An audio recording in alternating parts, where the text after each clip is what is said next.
La segunda parte del curso habla sobre transmisión de potencia. Entonces, transmisión de potencia, pues aquí ya nos interesa el movimiento. Queremos transmitir movimiento de un engrane a otro, de un eje a otro. ¿Y cómo voy a transmitir movimiento? Pues engranes, cadenas, bandas. O quiero quitar movimiento. Pues a lo mejor me interesa analizar frenos. Entonces nosotros en transmisión de potencia tenemos, digamos, varios escenarios. Uno sería analizar bandas.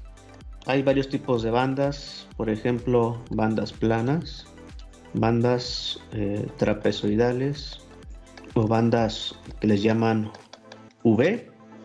Aquí hay un ejemplo de bandas. O sea, quieren transmitir movimiento de... Aquí hay un motor. Aquí están pues, los soportes. Están los soportes. Hay aquí unas poleas. Y están conectados aquí con una cinta. Pero bueno, a veces lo van a encontrar con el nombre de bandas. Entonces quieren transmitir movimiento de un eje a otro eje. La aplicación es una máquina, a lo mejor es un ventilador o una herramienta que es para moler algo, etcétera. O sea, es una aplicación física.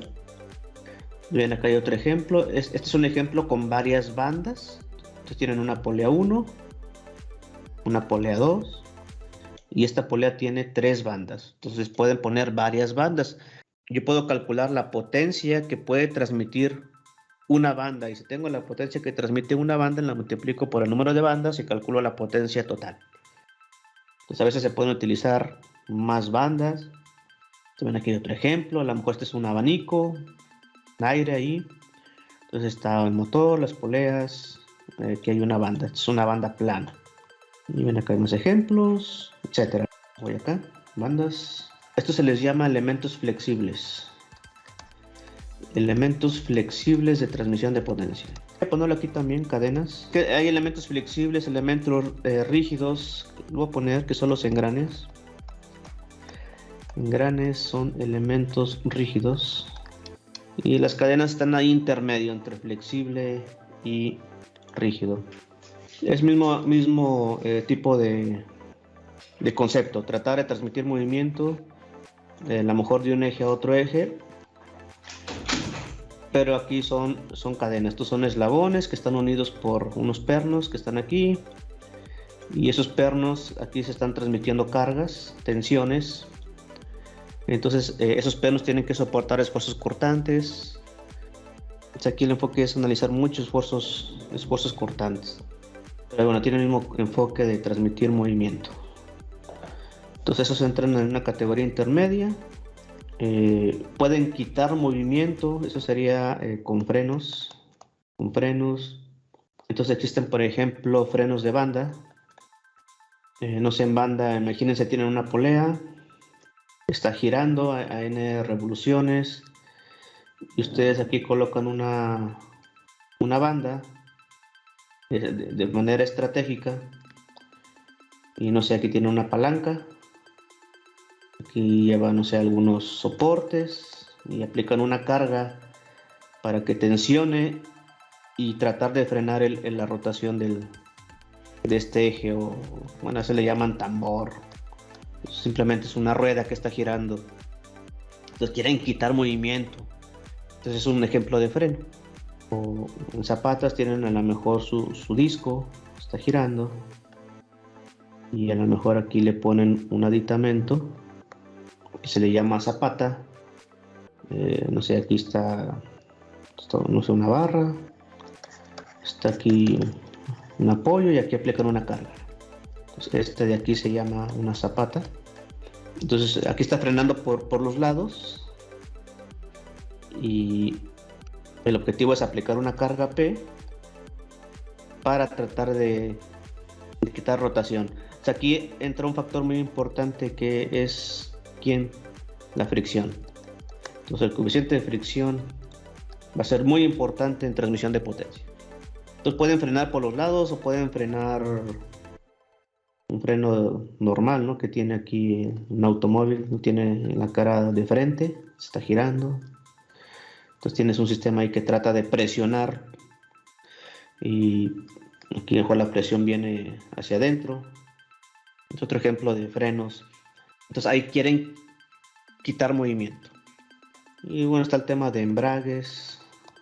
Básicamente es conectar, imagínense un eje o un disco con otro eje o eje con eje, ver cómo conectarlos para que se muevan en conjunto. Entonces son ejemplos de transmisión de potencia, movimiento. Entonces voy a empezar con análisis de bandas. Aquí embragues en inglés es clutch systems. Vamos a analizar bandas. Entonces tienen dos poleas, una polea y otra polea. Pueden ser del mismo diámetro, pueden ser diferentes diámetros. Aquí, por ejemplo, viene un diámetro pequeño, y acá un diámetro más grande.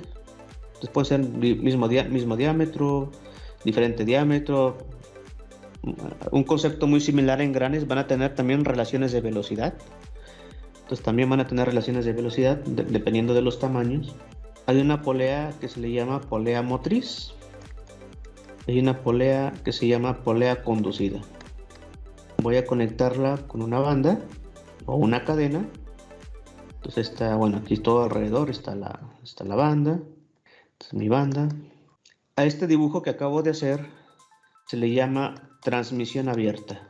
Y en este ejemplo, en la transmisión abierta, ambas poleas giran en el mismo sentido. Si una gira a favor, la otra también va a girar a favor. Existen, por ejemplo, puedo hacer que una gire a favor y puedo hacer que una gire en contra con bandas. O sea, ahí lo que tendrían que hacer es dibujar, bueno, no dibujar, instalar una banda, algo así. Bueno, aquí lo dibujé bien mal. Ahorita buscamos una foto. Algo así. Es una banda. Este se llama transmisión cruzada. Hay varios nombres. Esta gira a favor, la otra polea gira en contra. Déjenme buscar un ejemplo. Entonces, vean, ahí está un ejemplo. Banda cruzada. Aquí está el otro, creo que es más sencillo, ¿no? Es el ejemplo que puse acá. Voy a agarrar este. Vamos a identificar variables. ¿Qué podemos extraer de información de esto? Nos vamos a poner, voy a poner otra vez el dibujo. ¿Qué parámetros se utilizan cuando analizamos bandas? Una es la distancia entre centros. Distancia de centro a centro entre poleas, o sea, la distancia de aquí a aquí. Esa distancia le voy a llamar C. Entonces C se llama distancia entre centros. Van a ocupar los diámetros. Van a ocupar el diámetro de la polea D1, voy a poner D1 y D2, diámetro 1, diámetro 2. Estos diámetros son los diámetros de las poleas, diámetro de polea. Pueden usar, van a requerir los diámetros, a veces van a requerir calcular la longitud de la banda, y van a ocupar la distancia entre centros, van a ocupar los diámetros. Hay un ángulo que es el ángulo que toca la banda con la polea. Ese ángulo se llama phi. Ese ángulo lo voy a llamar phi. Se aplica para las dos poleas. Voy a poner aquí phi 1 y phi 2. Entonces phi se llama ángulo de contacto. Entonces vean, por ejemplo, si las poleas son del mismo diámetro, pues prácticamente ustedes se van a dar cuenta que el ángulo son 180 grados. Pero vean, por ejemplo, la figura esta que acabo de poner en la pantalla. Vean que el ángulo aquí no son 180 grados, el ángulo de contacto más o menos es hasta acá, es este hasta por acá. Entonces más de 180 grados, y como les había mencionado, se van a dar cuenta que mayor ángulo de contacto, mayor potencia. Entonces van a poder transmitir más potencia. Una transmisión cerrada les da más ángulo de contacto. La desventaja es que muy probablemente aquí se van a estar, ¿cómo le podemos llamar? Frotando, deslizando.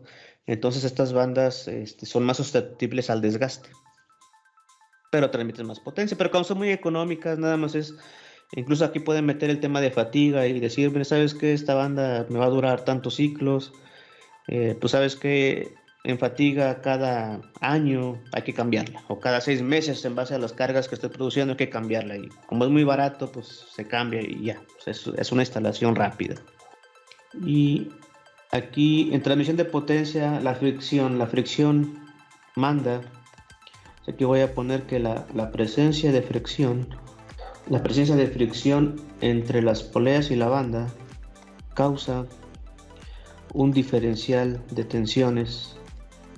Al estar funcionando el sistema, se van a generar fuerzas de tensión en la banda, y estas fuerzas no van a ser iguales. Por ejemplo, aquí va a haber una fuerza, vamos a llamarle una F, y acá va a haber otra fuerza.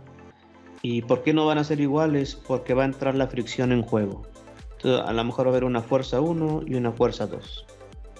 Entonces, la presencia de fricción entre las poleas y la banda causa un diferencial de tensiones en la banda. Materiales de bandas, hay de cuero, de caucho, hay de plástico, depende pues, del tipo de aplicación, etcétera. Entonces, en el tema de bandas vamos a hablar mucho del material de la banda, de qué está hecho la banda. Vamos a ocupar la densidad del material. Es otra variable que va a entrar en nuestros cálculos, la densidad. Ya identificamos algunas: distancia entre centros. Eso es más enfocado hacia el diseño, hacia la instalación. ¿Qué distancia entre centros ocupo? Si conozco la distancia entre centros y conozco los diámetros, puedo estimar la longitud de banda. La longitud total la puedo calcular. Vamos a ver ecuaciones para calcular la longitud de banda. Tenemos que conocer qué coeficiente de fricción existe entre el material de la polea y la banda. Acero con caucho, acero con plástico, ¿qué fricción hay? Entonces ya hay tablas, ya hay datos de mediciones de esto, ya hay información. Entonces vamos a utilizar el coeficiente de fricción μ, y ese va a aparecer en todos lados, en el cálculo de potencia principalmente. Va a aparecer el coeficiente de fricción. En el cálculo de las fuerzas, de las tensiones de la banda, va a aparecer el coeficiente de fricción. Entonces, es un dato muy importante en el diseño de banda. Va a haber otros factores, si la transmisión es horizontal, si está inclinada, etcétera. Bueno, ya son factores ya más de diseño. Yo aquí me voy a enfocar más hacia el análisis. ¿Qué fuerzas se generan? ¿Cuánto vale T1? F1, ¿cuánto vale F2? ¿Qué potencia puede transmitir la banda? O si yo quiero transmitir X potencia, ¿cuántas bandas necesito? No, pues ocupas 3, 4 bandas. Bueno, ¿cómo voy a calcular eso? Eso se calcula, es ingeniería. Pues ya tenemos conceptos generales de... Ahorita estamos hablando de bandas. Hay que buscar ecuaciones. O sea, ¿cómo calculo la potencia? ¿Cómo sé qué potencia puede transmitir una banda? Y va a depender si es transmisión abierta, si es transmisión cerrada. Entonces vamos a plantear algo que se llama, o voy a buscar una ecuación que se llama ecuación fundamental de las bandas.